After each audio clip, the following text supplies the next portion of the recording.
ሰላም ጋይስ እንዴት ናችሁ? እንደምን ቆያችሁን? እንደተለመደው ቆንጆ አስተማሪ እናንተን ያዝናና ያስተምራል ያላችሁን ታሪኮች ይዘንላችሁ መጥተናል። እናንተ ያስተምራል ብላችሁ የምታስቡትን የሰማችሁት ታሪክ ሊሆን ይችላል፣ እናንተ ላይ የደረሰ ታሪክ ሊሆን ይችላል፣ ግን ሰውን ሊያስተምር ይችላል። ይሄ በዚህ ታሪክ ሰው ሊማር ይችላል ብላችሁ የምታስቡትን ታሪክ ማስቀመጥ ትችላላችሁ። ቴሌግራም እና ዋትስአፕ ቁጥራችን እናስቀምጥላችኋለን። እዛ ላይ ላኩልን። ከዛም በተጨማሪ ግን ስለ ታሪኩ የተሰማችሁን ነገር ባለ ታሪኮቹም የእናንተን ኮሜንት ስለሚፈልጉ ኮሜንት ሴክሽን ላይ አሳውቁን። ወደ ገደለው ወይም ወደ ታሪኩ እንገባለን ማለት ነው። ሳናንዛዛባችሁ ትወዱታላችሁ፣ በእርግጠኝነት ትወዱታላችሁ ሹር ብለን እናስባለን። ሌትስ ጎ። እሺ ልጀምር። እኔ ነኝ የምጀምርላችሁ። እኔ ጋር ያለው ባለ ታሪክ ወንድ ነው። ሰላም እንዴት ናችሁ? ኤስ እባላለሁ። አሁን ሳውዲ ነው ያለሁት። ከኢትዮጵያ ከመጣው 7 ዓመታት ሆነኝ። አሁን ላይ እንደምፈልገው ባልለወጥም ከድሮ የተሻለ ገቢ አለኝ። ለማውራት የመጣሁት ስለ ፍቅር ህይወቴ ነው እና በአጭሩ እሱን ልንገራችሁ ይላል። ሳውዲ ነው የሚኖረው። ያ ከሄደ 7 ዓመት ሆኖታል። ረጅም ዓመት ነው። 7 ዓመት ቆጣ ማለት ነው። ያ ባይ ዘ ዌይ አፕሪሺየት ወንዶች ብዙ ጊዜ ታሪክ ነው የምንሰማው። የወንድ ታሪክ ብዙ ጊዜ የለም በብዛት። አዎ እና የፍቅር ህይወቴን ልንገራችሁ ብሏል። አይዛው ስለማያወሩ ነው ወንዶች። ሴቶች ነን ታሪካችንን ምናምን እናገረው ብዙ ጊዜ። አሁን ግን እየመጡ ነው ዩቲዩብ ላይ ዩቲዩብ ላይ ብቻ ሳይሆን ቲክቶክ ላይ እየመጡ ነው። የሆነ መናገር ታሪክ ያለ እኛ ብቻ ሳይሆን ተመልካቾችም ያውቁት ነው። የልጁን የፍቅር ታሪክ ላውራ ወይስ ሂጂበት? እሺ ጋይስ፣ ለማንኛውም ጉንፋን ይዞኛል። ኖቲስ እንዳታረጉ። ከኔ የሚወጣውን ማንኛውም ድምፅ ኖቲስ እንዳታረጉ ትነግራችሁ። ከኛ አጠገብሽ ያለው ኖቲስ ስላልሆነ ባገባም ሰው አይደል እናንተ ላይ አይገባም እንዳታስቡ። እሺ ወደ ባለ ታሪካችን ታሪክ ስመለስ ከኢትዮጵያ ሳልወጣ የማፈቅራት ልጅ ነበረች። አብረን ነበርን። እኔ ወደዚህ ስመጣ የርቀት ፍቅር ሆነ ፍቅራችን። እየተቆራረፍን እየታረቅን አብረን ቆየን።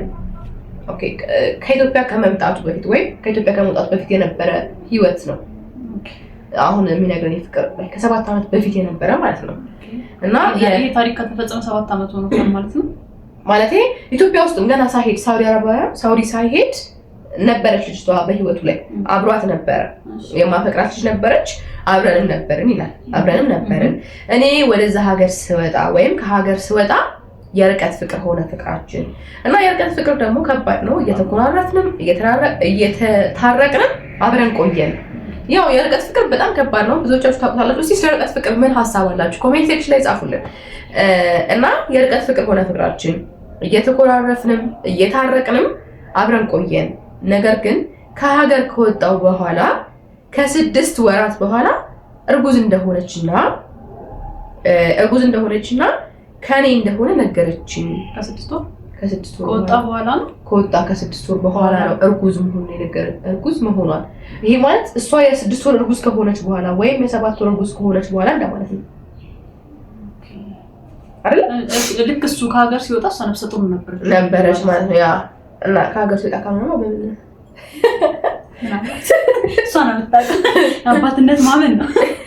እሺ ቆየ አንቺ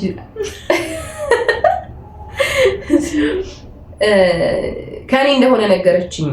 መሀል ላይ ተኮራርፈን ስለነበረ ለዛ ነው ያልነገርኩ እስካሁን አለችኝ። በጣም ግራ ተጋብቼ ነበር። ወለደችው። አባቱ እንደሆንኩኝ ነው የምትነግረኝ። ከእርግዝና ጀምሮ እኔም ውስጤ በጣም ግራ ይጋባል። አንዴ መሀል ላይ ማቋረጠው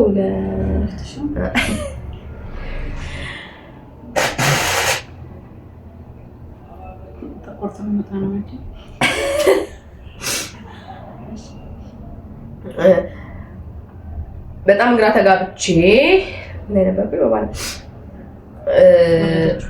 ተኮራርፈን ስለነበር ነው ያልነገርኩ አለችኝ። በጣም ግራ ተጋብቼ ነበር። ወለደችው። አባቱ እንደሆንኩኝ ነው የምትነግረኝ። ከእርግዝና ጀምሮ እኔም ውስጤ እንዴት ቢልም ስለማፈቅራት ብቻ አብሬያት አለው አሁንም ድረስ። እንዴት ልጁ 6 ዓመት ሆኖታል። ልጁ ከተወለደ 6 ዓመት ሆኖታል። እሱ ከሄደ 7 ዓመት 7 ዓመቱ ነው። 6 ዓመት ከምናምን ወር እንደማለት ነው። ያው 6 ዓመት ተብሎ የሚቆጠረው 6 ዓመት ሆኖታል። እና አይ ቲንክ እንዴት የሚለው ጥያቄ ያው 6 ወር ሙሉ አልነገረችኝም ነው። ከሄደ በኋላ ልክ እንደሄዱ ነው ማለት ነው መቆራረጣቸው የጀመረው። በቃ ሄዶ ወዲያው ነው ማለት ነው ኩርፊያው። ምክንያቱም በ6 ወር የነገረችኝ መሀል ላይ ተኮራርፈን ነበረ። ልክ እንደሄደ ተኮራርፈው ነበር ማለት ነው። ምን ይላል እዚህ ጋር እንደሄድክ ያልነገርኩ ተኮራርፈን ስለነበረ ነው። ለዛ ነው ያልነገርኩ። ካገርም ሲወጣ ተኮራርፈው ነበረ። ግን ሜቢ አናውቅም። ሄደው 2 ወር ላይ ምናምን ያው 2 ወር ላይ ምናምን ብዙ ላይታወቅ ይችላል። ብዙ ሴቶች እኮ አያውቁም አይደል? 2 ወር 3 ወር ላይ ቢያውቁም የመናገር ነገር ላይኖር ይችላል። ያው ጥርጣሬ ነው የሚሆነው። እና ስለማፈቅራት አሁን ድረስ አብሬያታለሁኝ። ልጁ 6 ዓመት ሆኖታል። እኔ ወደ ሀገር ልገባ አሰብኩ አሁን እና የዲኤንኤ ምርመራ እናርግ ልበላት ወይስ ፍቅሬ ይበጠበጣል? ዝም ብዬ አምኜ አግብቻት ልኖር? 6 ወር ሙሉ አለመናገሯ አጠራጠረኝ። በዛ ላይ ተኮራርፈን ነበር። ማውራት ስንጀምር ነው እንደዛ ያለችኝ። ምን ትሉኛላችሁ እናንተ? አማክሩኝ በቀናነት። ግራ ያጋባላ። ዲኤንኤ ምርመራ አብረሽ እስካለሽ ድረስ አብረሽ እየኖርሽ በይው። ተራርቆም ቢሆኑ አይደል? ተራርቆም ቢሆኑ ፍቅራቸው ግን ተቀጠለ ነው። ትኮራረፊ ምንም ከሀገርም ባይወጣ እዚህም ቢሆኑ መኮራረፋቸው የሚሆን ነገር አብረሽ እስካለሽ ድረስ ዲኤንኤ ከባድ ነው። ስለተኮራረፍክ ብቻ ላይክ ዲኤንኤ እዚህም አንድ ቤት ውስጥ እየኖርሽ ምናምን እኮ ልትኮራረፊ ላታወሪ ትችያለሽ። እና ያው አንተ ነገሩ የሆነበትን ልበል ግን ማለት ካልኩሌት አታደርገው። ግን በቃ ማለት መቼ ዛሬ ይሁን ነገ ይሁን መቼ እርግዝና ሊፈጠር እንደሚችል አናውቅም። ግን ያ ነገር ከመሄድ ቅርብ ጊዜ ውስጥ የነበረ ነገር ከሆነ ወይም ሴክስ ታረቁ ወጣቶች ነን። ይሄ ቃላት ያናህል ቢግ ዲል ነው ብለን ማሰብ የለብንም። እና ግንኙነት ስታረጉ ግንኙነት ግን እሺ እዚህ ጋር ወይ ይቆረጥ ይሆናል ማለት እሺ ሌላ ጋር እንጠቀም። እሺ ምንም አብራችሁ በነበራችሁበት ሰዓት ያው እሱ ከሀገር ከወጣው ነው ኦልሞስት እሺ ልጁ የ6 ዓመት ልጅ ነው። እዚህ ያሉ ፍቅረኛሞች ነበሩ። ስለዚህ ሚያምናት ከሆነ ከዛ በፊት ከሌላ ሰው ጋር ግንኙነት እንደሌላት ሚያክ ከሆነ ምናምን የተቆራረፉት በምን ምክንያት ነው? ከሀገር ሲወጣ ምክንያት ይወስናል። ይሄን ነገር አምኖ መቀበልም አለመቀበልም። ግን 6 ዓመት ሙሉ ምንም ሳይላት ልክ ወደ ሀገር ገብቶ ግን ይሄ ልጅ የኔ ነው አይደለም ብሎ ዲኤንኤ ምርመራ ሲል ከባድ ነው። ውስጡ ግን በሷ በኩል ስታስብ በሱ በኩል ልክ ሊሆን ይችላል። አሁን ግን በሱ በኩልስ አብሮ ቀጥሎ ከዛ እንዴት ነው ማይንዱ? አሁን ይሄ ነገር ጥያቄ ሆኖ ነው የሚቀጥለው። ባይዘው ያ ተደብቀ ይናር ታሳታቅ እኛ ሀገር ደግሞ እንደዛ ቀላል አይደለም። ዲኤንኤ ፕሮሰስ ባይዘው ወጪ አይደለም። ወጪ ኢትስ ኦኬ እሺ ያርገን በል ወጪ ከበር ያርገ ግን ፍቃድ ያስፈልገዋል ከፖሊስ ጣቢያ ምናምን የሆነ ሰምቲንግ ፕሮሰስ አለው። ኦኬ እኔ ፕሮሰስ ዲኤንኤ ኢዚ አይደለም እዚህ ሀገር። ግን እሱን ኢዚ እንኳን እሺ የሚያቀልበት መንገድ አገኘ ብለን እናስብ። ዋሬቨር በቃ ልጁ በሆነ መንገድ ነው ዲኤንኤ ምርመራ አገኘ ብለን እናስብ። ግን እቺ ልጅ ዲኤንኤ ስትባል ምን ትላለች? በሱ ሳይድ ደግሞ ስንሆን አይ አታስመሩ ብንለው እሱስ ትንሽ ቢሆን ጥርጣሬ ከባድ ነው ፍቅር ላይ። ለሱ ከዲኤንኤ በኋላ ላለው ነገር አይምሮ ሰላም ሊሆን ይችላል። ለሷ ግን ያንተ ልጅ ከሆነ በተለይ ደግሞ እኔ ከሆነ አይደለም ፍቅር ላይ ከሆናችሁና የምታምናት ከሆነ እንዳለችው ምንም አይነት ቺቲንግ ሂስቶሪ ከሌለ ከሰው ጋር የመሆን አይደለም ከአንተ በፊት ህይወት ሊሆን ይችላል። ይሄ መብቷ ነው። ግን አንተ አብራችሁ ሆናችሁ ቺቲንግ ኢትዮጵያ ውስጥ ማለት ነገር ከሌለ የምታይባት መጥፎ አመል ከሌለ አይደል? እኔ እንደዛ ባይ ነኝ አይደል? መጥፎ አመል ከሌለ ውስጡ ምናልባት ባለ ታሪካችን ውስጡ ምናልባት ይሄን ጥርጣሬ ያመጣበት ግልጽ አድርጎ ያልጻፈልን ነገር ሊኖር ይችላል ብዬ አስባለሁ። እስቲ ኮሜንት ላይ እናንተ ምን ትላላችሁ? ግን የኛ ሐሳብ አንቺ ምን ትያለሽ? እኔ እንጃ በሁለቱም ሳይድ ግራ ያጋባል። እንደ ሴት ፍቅረኛዬ ነው እወደዋለሁ አፈቅረዋለሁ። በሱ እርግጠኛ መሆን ግን አለበት መጀመሪያ እንደምትወደው እንደምታፈቅረው። ማለት አንዳንድ ጊዜ አሁን ሌላ ሀገር መሄዱ ከዚህ የተሻለ ህይወት ማግኘቷ ምናምን እዚህ ቦታ ላይ ወይም እዚህ ሀገር ላይ ከምታገኛቸው ወንዶች በተሻለ የሆነ ለተወሰነ ጊዜ ቢሆን የተሻለ ነገር ላይ መሆኗን ፈልጋው ከሆነ ያንተ ልጅ ነው ያለችው ምናምን ግራ ያጋባል። በአንተ ሳይድም ደግሞ ሳያው በቃ መመርመሩ ፐርፌክት ሊሆን ይችላል። ምክንያቱም አይምሮህን ነፃ አድርገህ ግን እሺ ልጅ ካልሆነ ምን ታደርጋለህ? እኔ ባለታሪኩን እያወራሁት ነው የሚመስለው ቪዲዮ ላይ ግን ልጅ ባይሆንስ? ኦልሬዲ እሺና ትወዳታለህ፣ ታፈቅራታለህ፣ ምን ታደርጋለህ? ያም የሱ ልጅ ይሄ ዲኤንኤን ምርመራ ኖርማሊ ሰው ሲያስብ ሁለቱንም ነው ማስተላለፍ አይምሮ ላይ የመጣው ወይ እኔ ልጅ ሊሆን ይችላል አይደለም ላይሆን ይችላል። አይምሮ ክረፍት እንዲያገኝ ነው ይሄን ሐሳብ ያመጣው። ግን ባይሆንስ አምናት አብራት እኔ ግን ማለት ነው ባይሆንም አብራት ምትሆን ከሆነ አታርግ። ኦብቪየስሊ ምትወዳት ከሆነ ልጅ ቢሆንም ባይሆንም አብራት ትሆናለህ። ስለዚህ ልጅህ ነው እመን። እርግጠኛ ሰው እኔ እንደዛ ማስበው እግዚአብሔር አብራት ምትሆን ከሆነ ምን ማስመረሩ ግን እንደ ሴት ግን ወልዳም ይሁን እሺ ስለወለደች እሺ ግን እንደ ሴት ግን ውጪ ቢኖረው 6 አመት መጠበቅ እንደ ሴት ግን ቀላል አይደለም። ስለወለደች ብቻ አይደለም ያ ማለት አንዳንዴ የሴት ልጅ ብዙ ነገሮች አሉ አይደል? እድሜያችን አለ፣ ብዙ ነገር አለ። እነሱ ውጪ ሆነው ቢሄዱ ፍቅሩም እንዳለ ሆኖ ግን ቤተሰብ አለ፣ የኛ ማህበረሰብ ያደግንበት አለ። እሷ ኦብቪስሊ ወይ ቤት ተከራይታ ነው ወይ ከእናቷ ጋር ነው የምትኖረው እሱ እስኪመጣ አይደል? እሱን 6 አመት 7 አመት የጠበቀችው ወደ ሳውዲ ይወስደኛል ብላ ልጅ አለክ አለችው። ይከብዳል። አይ ያን አልኩ ማለት ሳውዲ አሁን ዲያስፖራ ምናምን ሊያስብል የሚችል ሀገር ነው ብዬ አስብ ማለት ጀስት ከኢትዮጵያ የተሻለ መቼስ። ስለዚህ ወደ ሴቷ ሳይድ እያያዝን ልጅክ ነው ወደ ሴቷ ሳይድ እያያዝን ሳይሆን እኔ አሁን ታሪኩን ሳነበው በቃ ፍቅሩ አለ ይሄ ልጅ። ምክንያቱም የላኬት ጋር ይላል 7 አመት እዛ ቆይቷል። በርቀት ፍቅርም በስልክም በቴሌግራም በዋትስአፕ በምን ይሁን ግንኙነታቸው ይመጣቅ አያውቅም። ለምን ጊዜ እየመጣ እኮ ነው መጀመሪያ ጊዜ ያ እና ይሄ ሁሉ ጊዜ አመነ ተቀበለ ውስጥ ማለት እንዴት ሆነ የሚለው ጥያቄ ኦፍኮርስ ግን ከመጣ በኋላ እንዴት ሆነ ለምን ያለገርሽኝ ይሄ ሲሪየስ ጉዳይ ነው ብለህ በፍቅር ብታወራት አሪያም ግን ፍቅራችሁን ከምትከላልሱት ግን ከ6 አመት በፊት የሆነ ነገር ወደ ኋላ ተመልሶ ማንሳቱ ራሱ ያለን ሰላም ማጣት ነው። እግዚአብሔር ነው ያለን ሰላም ማጣት ነው። 6 አመት በጣም ወደ ኋላ መመለስ ከባድ ነው። ሰው ወደፊት ነው ልጅ እኮ 6 አመት እሱ ከሄደ እኮ 7 አመት ሰው ወደፊት ነው እንጂ ወደ ኋላ መሄድ አለበት ብዬ አላስብም። ግን 6 አመት ሙሉ አንተ ራስህ እንዴት ውስጥ ከተመላለስ ዝም እንዳልክ አላውቅም። ግን ወደ ሀገር ውስጥ መተክ ልጅህን ለመጀመሪያ ጊዜ ለማየው ሲያስብ ያመጣለት ሐሳብ ሊሆን ይችላል። ምናልባት እንደዚህ ጉጉት ነው ሊኖር የሚገባው ማለት እኔ በቃ ይሄ አሁን አንቺ ቅድም ካልሽው ወንድ ልጅ እምነት ነው የአባትነት እምነት ነው ከሚለው ብቻ ሳይሆን የእውነት ነው ማለት እኔ እንጃ አሁን ወንዶች ላይ ይሄ ፍቅር ደስ ይላል እኮ የረጅም አመት ነው ሌላ ቦታ ሄደው ባህሪያቸው ሳይቀየር ምናምን እኔ እንጃ ከምንሰማቸው ታሪኮች አንፃር በጣም ደስ የሚል አሪፍ አፍቃሪ የምንለው እንትን ውስጥ ምንነተክ 7 አመት ራሱ አብሮ ከዛ በስም ብቻ በርቀት ብቻ ስደት ላይ ሆኖ ሳትገናኙ ምናምን ወንድ ልጅ ከብደዋል ስለሚባል ናቹራሊ ማለት ነውና እሷ ምን ቢሆን ልጇ ጋር ናት፣ ቤተሰቧ ጋር ናት ያለችው የመቆጣጠር አቅም ይኖራታል።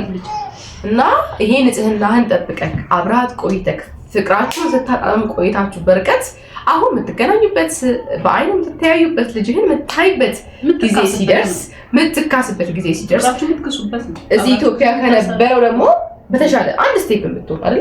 አንድ ስቴፕ የምትሆን የተሻለ ህይወት ለመኖር የሆነ ብር የሆነ ስራ ሰርተህ የመጣ ነው። እሱ ላይ ደግሞ ይሄን ህይወትህን የሚያበላሽ ጥያቄ ወይም ዲኤንኤ የሚለው ነገር እንዳያበላሽው ላይፋችሁን እፈራለሁ። ያንተ ጥያቄ ያስፈራኛል። ምክንያቱም ይሄ ጥያቄ ዘላለም የሚኖር ነው። ለ7 አመት ስለቆየ ብቻ 20 እና 30 አመት አብረህ የምትኖራትን ሴት ሳታምናት መኖር ይከብዳል። ግን ውስጥህ እምነት ካለ ስስ የሆነ ጥርጣሬ ከሆነ ይሄ ስሱ ጥርጣሬ ኢትዮጵያ ስትገባ በፍቅር ትሽርልሃለች። ልጅህን ስታየው ሊመስል ይችላል። ስለ ልጅ መልክ ምናምን ብትጽፍልኝ ደስ ይለኝ ነበር ማለት ሲያወሩ መቼስ ቪዲዮ ኮል ምናምን ያያል እና ምን ውስጥ ጥርጣሬ እንደፈጠረብህ አይ ዶንት ኖ። ግን እዚህ መተክ ባይዘው አሁን ያሉ አባቶች ከባድ ነው ስሜቱ። የልጅ ስሜት አይደል እንዴት በጣም አታችመንት አላቸው። ምናልባት እሱ 7 አመት 6 አመት ስላልተገናኙ እንደ አዲስ ነው ፊልም የሚያደርገው ልጅየው የአባትነት ስሜቱን አትሊስት አባትየው በፎቶ በቪዲዮ ሲያየው ልጅ የሚል ፊልም ሊኖር ይችላል። 7 አመት ባይዘው ትልቅ ነው እኮ ትልቅ ነው ሚንስ በልጅነት አይተው የሚያድጉትና ገና አዲስ ሲመጣ እንደ አዲስ ሰው ሊያዩ ይችላል ማለት ፈልጌ ነው። ግን እባክህ የልጅህንም ደስታ አባቴ ይመጣል ኦብቪስሊ አይደል አባቱ እየመጣ ነው የሚለውን ነገር ለካሱም አለ እሱም የሱ ጉጉትን አስብ የልጁ በነገራችን ላይ ይሄ ስሜት ይሄ የመጠራጠር ምናምን ስሜት ከእናትና አባት በላይ ልጅን ይጎዳል ማለት ለአባትየው ብቻ አይደለም አባትህ ነው ተብሎ ልጅክ ነው ተብሎ የተነገረው ለልጁም አባትህ ነው ተብሎ ቪዲዮ ኮል ኦብቪስሊ 6 አመት ምናምን ቀላል አይደለም ልጁ የሆነ ልጆች እንደውም በጣም ትንሽ ሆኖ ነው ስልክ ቪዲዮ ምናምን አሳየኝ ምናምን የሚሉ 6 አመት ደግሞ ረጅም ጊዜ በቪዲዮ ኮል እንዳወራ እርግጠኛ ነኝ ባትጽፎም ግን እርግጠኛ ማለት ያው እንደዛ ነው ልጅ ማለት 6 አመት እና 7 አመት ቆይቶ እና አታስመጣችሁ በጣም ነው የሚሆነውና ስትመጣ ያለው ስሜት ደግሞ የልጁ ስሜት አለ ካንተ ይበልጥ ደግሞ ልጁ ነው ይበልጥ የሚጎዳው አባዬ እየመጣ ነው የሚል ነው ከመጣ በኋላ እዚህ ማይሆን ነገር ሲፈጠር 7 አመት ማገናዘብ የሚቻልበት ነው ወይም 6 አመት ማለት ወዲህ ከ7 አመት በኋላ እኮ ልጆች በደንብ ያውቃሉ ይባላል እና አሁን የነገው ታሪክ ይበላሻል ስፔሻሊ ልጅ ከሆነ ኢማጂን ሚስትህን ልጅህንም ህይወትህንም 7 አመት የጠበቀውን ህይወትህን ጭምር ነው የምታጣውና ፐርሰናል ሐሳቤ እኔ አታድርግ ቲናቲ እኔ አታድርግ አንቺ ማታደርግ ከሆነሽ ሳንታና ቲናቲ ኮሜንት ላይ ሌሎቻችሁ ምን እንደምትሉት አላውቅም እስቲ እናንተን ሐሳብ አሳውቁት ግን እኔም ምለው ነገር ያለፈው መከፋትም ይሁን ማዘንም ይሁን ምናምን በቃ ያለፈ ነገር ማለት ያለፈ ነገር ያለፈ ነው ሁሌም ሰው ማሰብ ያለበት ስለወደፊቱ ነው ስለማሰበው ስለነገሩ ስለሚወዳት ነው 7 አመት ነው የጠበቃት እሷም ደግሞ ይመጣል ዛሬ ነገ ይመጣል ብላ እሷም ልጇም ሆነ የጠበቁት ነው ስለምትወደው ያን ነገር ያንደስታውን ያልፋቱ በዛ ላይ በጠኛ 6 አመት 7 አመት ሲሰራ ለልጅ ለሚስቴ ያለ ነው የሚሰራው ያን ነገር ለምን ታጣለህ እውነታው አሁን ስትመጣ ደግሞ የተቀሰቀሰብህ ነገር ከሆነ በጣም አሳብታው ልጁ ሆነ መተክ ከሆነ የሆነ ያየው ነገር አለ ነው ማለት ነው ግን ገና ልትመጣ ይሄ ሐሳብ ወደ አይምሮክ መጥቶ ከሆነ አስወጣው ይሄ የማን ሐሳብ ነው የሰይጣን ሐሳብ ያንተ ሐሳብ አይደለም አይሆንም ምንም ዲኤንኤ ምናምን ብሎ ነገር የለም ሲጀመር ማን ነው ዲኤንኤ እውነት እኔ እንደዛ ባይ ነኝ አባትነት እምነት ነው ደግሞ ስታየው ልጁ ስታየው ምን ሆኜ ነው ይሄን ራሱ ሐሳብ ሼር ያደረኩት በተለይ በቃ ለመጀመሪያ ጊዜ ያየው ከሆነ አይ ፊል ምን አይነት ፊሊንግ ሊሰማህ እንደሚችል እና እኛ አታደርግ ባይነን እናንተ ደግሞ የተለየ እይታ ካያችሁትና ትክክል አይደላችሁም ብላችሁ ምትማገዝም ከሆነ ኮሜንት ላይ እንዲህ ቢሆን ይሻላል ይሄ ሐሳብ የተሻለ ነው ብላችሁ ጻፉልን የዛሬው ታሪካችን ይሄን ይመስላል ያው ትንሽ ግራ ያጋባል ያሳዝናል ሁለቱም ጋር መርገጥ ከባድ ነው አንዱን ምረጡ ያርግ አያርግ እኔም አሁን መሀል ላይ ትክክል እኮ ነው ማድረግ አለበት በቃ ውስጡ ይሰራጠራል ደግሞ መልሼ ህይወቱን ነው የሚያጣው አርጎ ነው አርጎ ልጁ እንደሆነ ሲያቅሱ እሷም ይሰማትን ልጁም ይሰማው አጠቃላይ ማህበረሰብ ፋሚሊ ኤቭሪቲንግ እንዴት ነው ማታምናትና በጣም ብዙ ነገር ነው ከኋላ ይዞ ይመጣል ያንተን ፊሊንግ መያዝ ይሻላል ምናልባት ወደፊት የሚመለሱለት ጥያቄዎች አሉ አብሮ ሲኖር ደግሞ የመጣው ጠቅልሎም ከሆነ ደግሞ ብዙ ነገሮች አሁን ዛሬ ጥያቄ ሆኖ የተነሱበት ሐሳቦች ነገር ይመለሱላል በቃ ጸዴው ሐሳብ ይሄ ነው መልስ ታገኛለህ አብሮ ከመኖር ማለት እውነት እኔ በእምነቴ 10ም 20 ምንም አመት ይፍጭ እውነት ይወጣል የሆነ ጊዜ ላይ ይወጣል የምታፈቅራት ሴት ናት ጊዜ ማባከን አይባልም እሷም ታፈቅራለች 10 20 አመት አብራት ኖራ በዛ ላይ ይቅርታ ማይባልና ማይሻር ነገር አይኖርም ከ10 ከ20 አመት በኋላ ማለት የሚፈጠሩ ነገሮች በይቅርታ የሚታለፉ ይሆናሉ ምክንያቱም ከዚህ በኋላ ፍሬ አፍርታችሁ 2 3 4 ልጅ ኖራችሁ ምንም ደስ የሚል ፊሊንግ ከምታፈቅር ልጅ ጋር ማሳለፍን የመሰለ ነገር የለም ለማንኛውም የኛ ሐሳብ ይሄንን ይመስላል አይደል ሳንታ አታርጋው አታርግ ሁለታችንም ሳንታና ቲና ቲም የሆናችሁ አታርግ ብላችሁ ጻፉ ያርግ የምትሉ ደግሞ ኮሜንት ሴክሽን ላይ ሪዝናችሁን ጻፉልን የዛሬው ሐሳባችን ይሄንን ይመስላል እኛ በጣም ግራ አጋብቶን ነበረ አሁን ነው ወደ አንድ ሐሳብ የመጣ ነው በቃ ኮሜንት ላይ ጻፉልን ሼር አድርጉት ሰብስክራይብ አድርጉ እንወዳችኋለን ጋይስ ሐሳባችሁን ግን እንዳትረሱ ኮሜንት ላይ አስቀምጡልን ምናልባት እኛም በዚህ መንገድ እኮ ማየት አለብን ብለን ኮሜንት ምጽፉት ኮሜንት እዚህ መንገድኛም አላየነውም ስለምታስብሉን የእናንተ ኮሜንት ግድ ያስፈልገናል። ኔክስት ቪዲዮ ላይ አታርግ ብለን እንመጣለን። ምንድነው አርግ ብለን ሀሳባችን ልታስቀይሩ ስለምትችሉ እኛ ባየነው ወይ እኛ ያየነው በዚህ ነው። በቃ በዚህ ነው ደስታው ማጣት የለበትም 6 ዓመት የለፈው ብለን ነው። አይ ነው ተሳስታችኋል ካላችሁ ደግሞ ኮሜንት ላይ በተለይ ወንዶች ይሄ የሴት እይታ ነው አይደል? ይሄ የሴት እይታ ነው። እኛ እኮ ነገን በጣም ስለምናይ ስለ ነገ በጣም ስለምናስብ ወንድ ደግሞ ስሜታዊ ነው። ሁሉም ወንድ አይደለም ግን በቃ ስሜታዊ ነው። እኔ አይለበትም ዘሰበ ሴት ልጅ አሻግራ ማየት ትችላለች። እኔ የለሁበት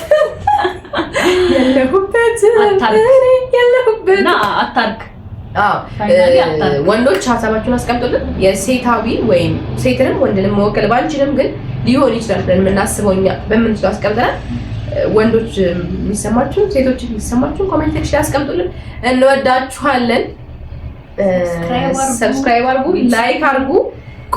ቆንጆ ጋይስ እውነተኛ የሆኑ በጣም ልብ የሚነኩ ልክ እንደዚህ አከራካሪ የሆኑ መጨረሻቸው ደግሞ በጣም የሚያማምሩ ታሪኮች አሉን አይደል? የራሳችንን ታሪክ ደግሞ እነግራችኋለን። ቀጣይ ቪዲዮ ላይ ከዚህ የበለጠ የሚያጓጓ አስተማሪ ሊሆን የሚችል ታሪክ ይዘንላችሁ እንቀርባለን። እስከዛው ድረስ ቸርን ሰበት ምን ማለት ነበር? እስከዛው ድረስ ባይ ጋይስ፣ we love you. ሰብስክራይብ አድርጉ።